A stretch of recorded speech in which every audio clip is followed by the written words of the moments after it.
Next person is Alpha. Last time you saw him, he had just gotten onto a ship and run into a Broven. Well, that Broven takes him to like the Council of Broven and stuff, and they all treat him like filth. They're just like, you're filth. I don't care what you are. We're racist. You're filth. Not gonna teach you because you're filth. And he gets really frustrated and just says, "Fine, tell me what I have to do to get you to teach me the arcane spells of my ancestors." And they just go, "You know what? Fine. Go back to the surface and exterminate all the snakoth. Every single last one needs to die." He goes back down, and with his mastery of light magic, does it. He just goes in, finds them, and unleashes heck on them. Just whoosh. Army of snake demons just gets owned. He takes back some heads and stuff. He takes them back to the Brovins. Just they don't really go to check it out. They just go like, "Oh, hey, he brought back trophies of war. I guess he's telling the truth." But they agree. The leader of them teaches Alpha the first of the arcane spells, but tells him that he can't use it yet. Like his body, like his mind, somewhere deep in his subconscious now knows the spell, but he doesn't know how to access it. Um, so he goes back to Saria, and he first thing he does is it's like midnight, so he was gonna go find Joel, I think, at first, but I'm not there. Haha, I was somewhere else at the time. So he goes to find Sarah, and it's like midnight, so he just goes up to the rooftop. Sure enough, there she is looking at the stars. She sees him coming and flies away. She like gets wings of darkness and whew, gone.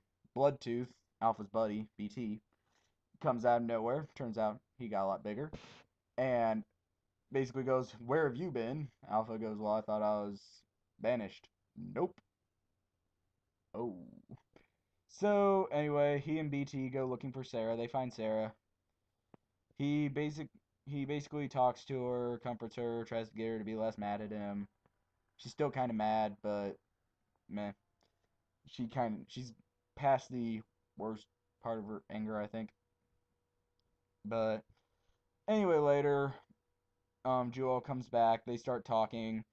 Alpha really finds out why that he had walked in when Jewel had just lost his powers over Never. He was angry. He thought he had been banished. Turns out he was wrong. So yeah, good job with that one, buddy. Turns out self-imposed exile for no reason other than a misunderstanding. But while they're talking, Gale comes in because he wants Jewel's advice, and he doesn't care how many times Jewel says, "I'm busy."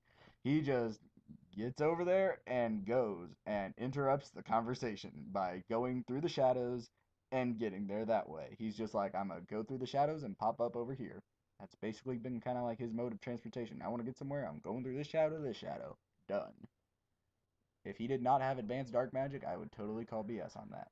But anyway, so Alpha kind of sees this as an opportunity to try to find his soul weapon again since he can't use that, and hopefully awaken the first arcane spell.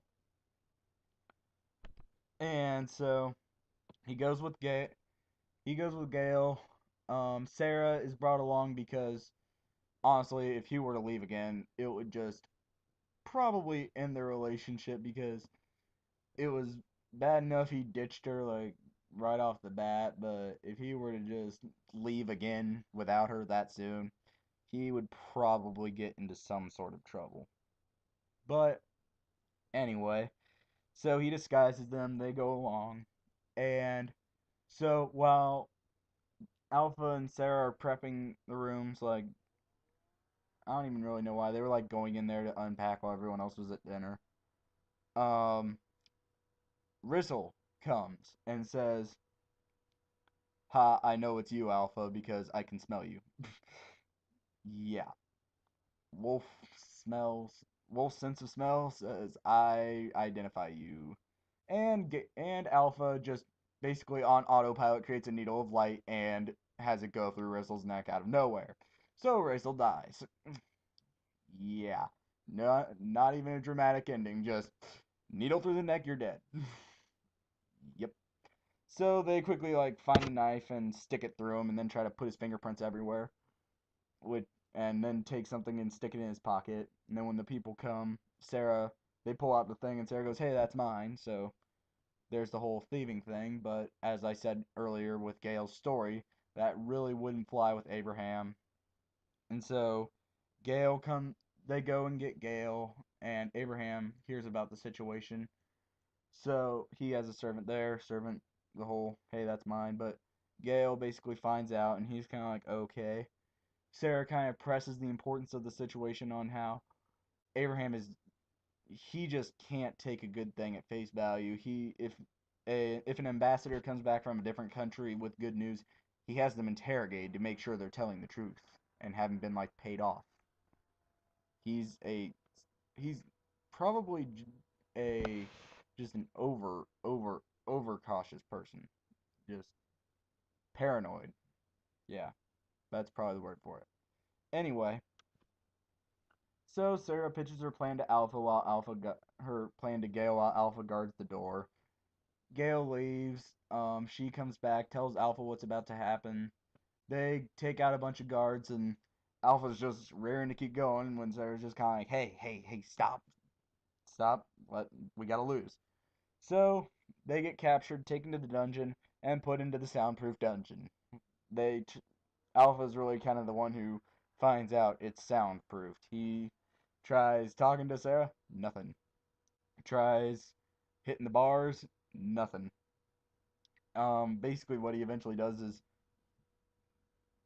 he tries all this different stuff, but like he snatches the keys from a guard at one point, but it's not the right keys, so he's trying to get the guard's attention to get the guard to come back so he can snatch the right keys, but he can't make any sound, and the guard has their back turned, and there's nothing he can do to get the guard's attention. So he's basically stuck with that one. Um, but then Jewel does the trade off, and so he is on his way back, although he keeps saying he's going to go back to try to rescue Jewel. And I'm just sitting here going, "You idiot! I can definitely get myself out of this kind of situation. Trust me." Um, yep, that's Alpha's story. If I'm gonna split the video, it's gonna be right here, or I guess not. That's 18 minutes. Dang, this is gonna be a really long video log. Anyway, up next is, gotta find who's number 4. Inazukami. Last time you saw him, he'd been kind of like picked up by, he'd been looking for shards, got picked up by Jello to go fight Norwat. Well, during the fight, he basically does like an anticlimactic Rage Bolt spell, kills Norwat, just anticlimactic end right there, just one spell win. Really? But anyway, he wanted to kind of mix the um, Jello that suddenly never existed because of the timeline fixing itself with the real Jello, but that's not going to work. But he does want to get the Jello that's currently in the coma out of the coma, because 10 years, that's just way too much time. So he's just kind of asking around, and he somehow finds Nintendo, who gets Galin. And Galin is sent, and so once Galin does his immersion on Jello, gets Jello out of the coma, well, Inazukami's had his insanity from his former powers battling his new powers suppressed recently by Setu.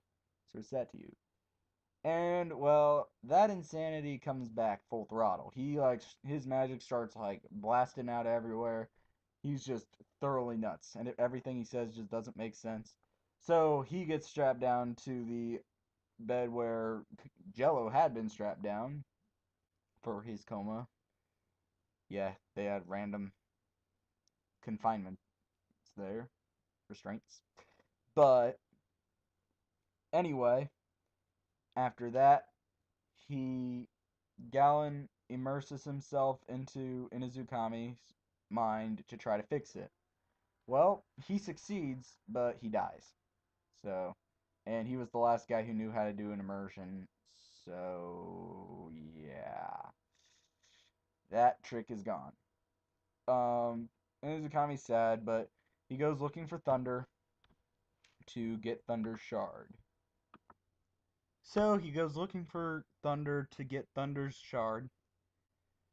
He eventually finds Thunder's house. The geek points him in the direction of the portal.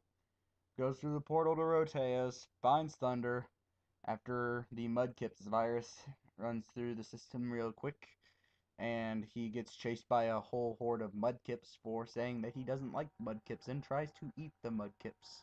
But anyway, aside from the Mudkips, I like Mudkips. But anyway,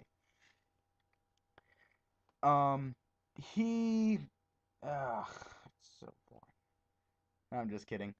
Um, he catches up with Thunder. Thunder gives him the shard. He goes back and gives Eclipsis the last shards. She forms the stone, and they decide they're going to throw a party, and at that party, they are going to revive Eclipsis. Hooray! Okay. Moving on. Nintendo. He went and got Galin. He had to break up a fight between Galin and Jewel, because, yeah, he, for some reason, decided to talk to Jewel, see if Jewel could try to combine Never Jello with Jello. Nope, not happening. He even asked Oberon, the balance keeper. Nope.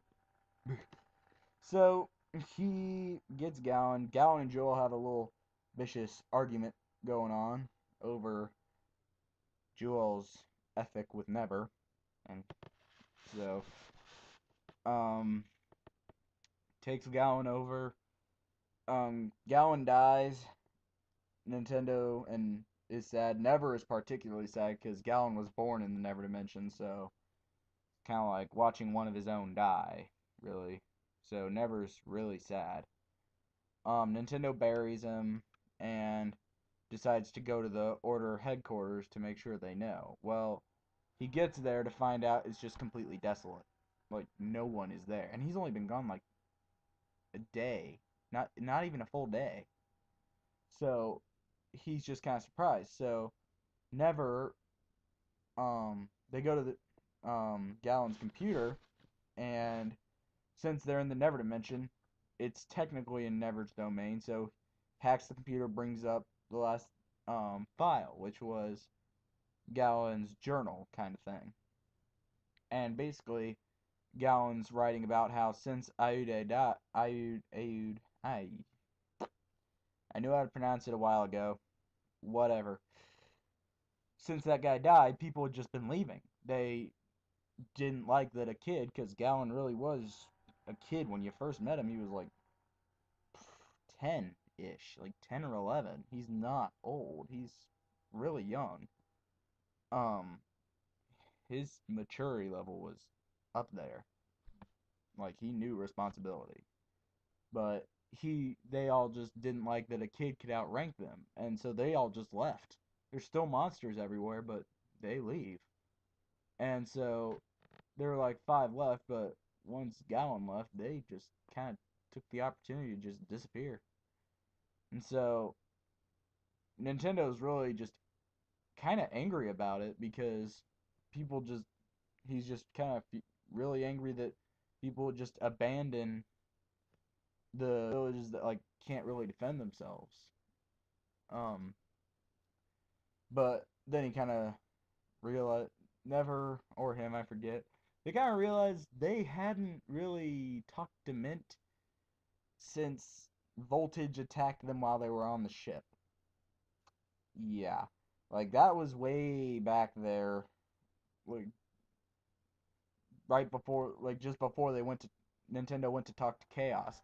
He basically left Mint behind. So Mint is like furious that she got left behind. But as it turns out, she can occupy herself by messing with the ship. It turns out Mint is a Togepi that has some serious mechanic skills.